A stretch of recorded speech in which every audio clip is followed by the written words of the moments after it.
Elijah. I play the drums in Truant. My name is Brendan, and I do vocals. I'm David. I play guitar in the band. My name's Aiden, and I play electric guitar for Truant. How it started is that I met David through his brother Noah, and we were out skating. He noticed that I had my guitar and my amp and everything, and Then me and David just became friends, and we started playing music at my house. And then we met Elijah, who was in my statistics class in high school. Me and David were actually in jazz band for the longest time. Just for whatever reason, never really talked to each other until Brendan actually came along and introduced us to each other.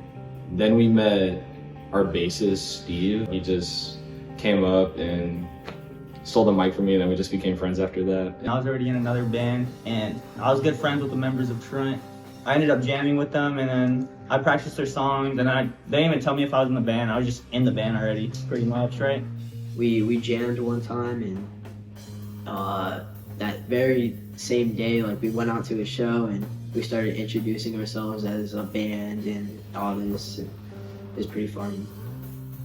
Friend George, or he goes by DJ Mijimi, he texted me one day, or we were in class, and he had heard over the intercom that if any students are truant or are late to school, blah blah blah, like, they'll be charged with truancy. And he texted me and he was like, "Yo, you wanted a one word that, you know, sounded cool, like, for a band name." And so he was like, "How about Truant?" And I was like, "It sounds alright."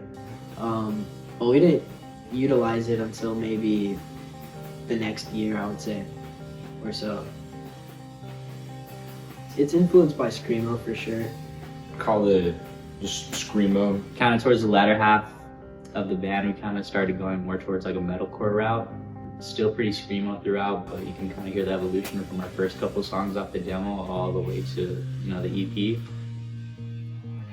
I really got into making music whenever I moved here, and slowly became more comfortable with being creative and just allowing myself to be expressive of my feelings without, like, judging them. And that's how I really became comfortable doing it. I got into playing guitar during COVID of 2020. My dad had his instruments laying around, and I picked it up and just started playing, and I kept playing. Watching a lot of shows. In my neighborhood, there wasn't a whole lot to do for little kids, so I stayed inside, just kind of watching TV, you know, just to kill time. You know, the Muppets. I think it's actually what got me into drumming. You know, Animal was the drummer for, you know, Dr. Teeth and Electric Mayhem. Growing up, I was around music a lot, you know, just seeing people dance and, you know, seeing live bands perform, like mariachis, salsa bands, just all that kind of stuff. Just kind of had an impact on me and making me want to pursue that route in life, you know. Personal influences, like, at least music-wise, I really like a lot of 90s bands in general, early 2000s stuff. I really like metalcore bands right now, bands like Sky Came Falling, Hopes Fall, and all those types. Widow Dust, Orchid, Burlapy Has Daisies.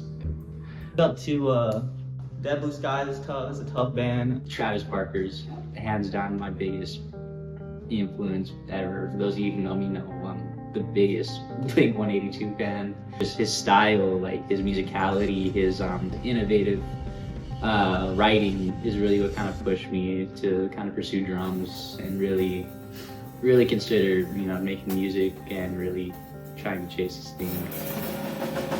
First show I ever attended was the library show, actually, the Her Love That Has Daisies show. My band at the time was the second one to go on.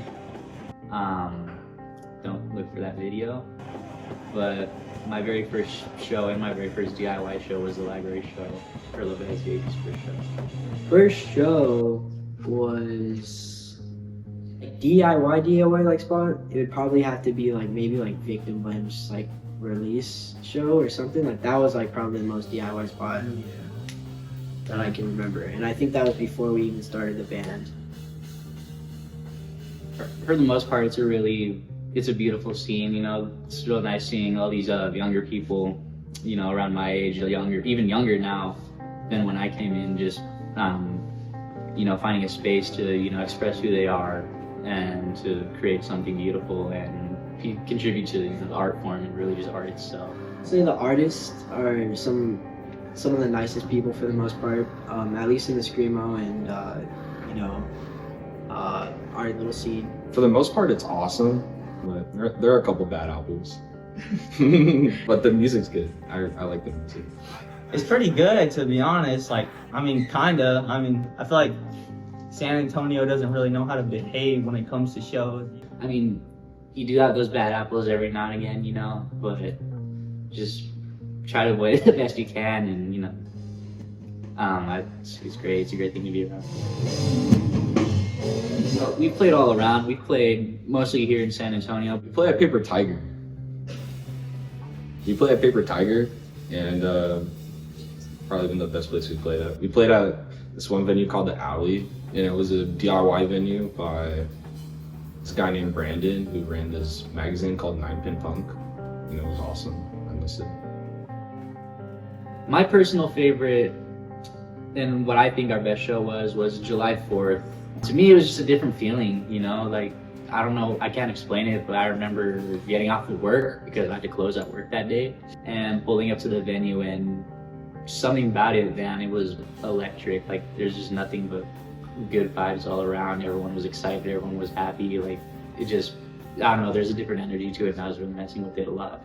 The first time we played at Paper Tiger was probably the best show that we had as Truant, I think. Just because the energy was there. It was a sold out show. It was Your Arms Are My Cocoon, Our Blue Wounds were on the bill. It was so awesome. It was so surreal. I personally like our last show at the reggae bar. That was at least playing wise, that was a good feeling. Your Arms Are My Cocoon or Camping in Alaska, they had really good lineups and played with one of my favorite bands, Cinema. They're a great band. It was sold out, by the way.